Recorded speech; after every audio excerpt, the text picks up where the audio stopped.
Welcome back. In this video, we're going to take a look at a commonly used application, Google Docs.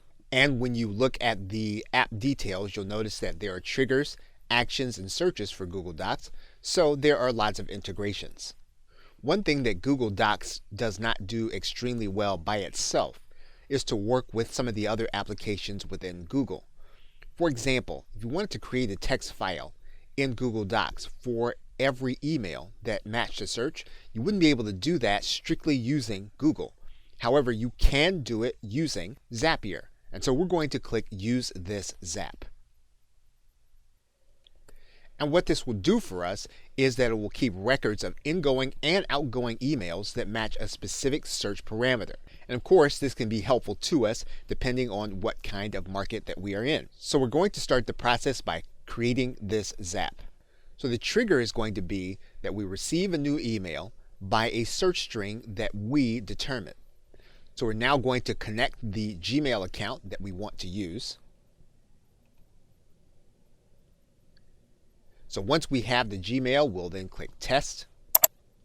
We'll confirm that the test has been rendered, and then we'll click Save and Continue. So we're going to pick a subject that we'd want to create a document about.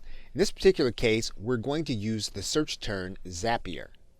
Now again, this has nothing to do with the course, and this will be peculiar to you. So in other words, you will use the search term that's most relevant to you and your business or organization.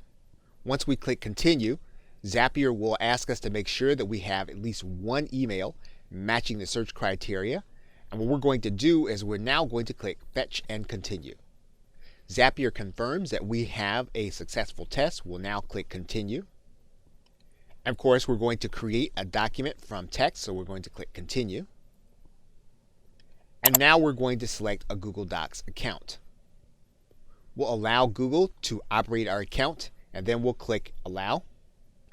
We'll then click the test, verify that it's successful, and then click Save and Continue. So what we're going to do now is we're going to give our document a title every time that it actually is placed inside of Google Docs, as well as content to be placed inside of the document. Once we do that, we'll then click Continue. We're then ready to send a test to Google Docs. And our test document is now sent. We'll then click Finish. Once we do that, our Zap will be officially turned on. And we'll then confirm that we have our new Zapier information doc that was created from a specific email. Okay, so with that, thanks, and I will see you in another video.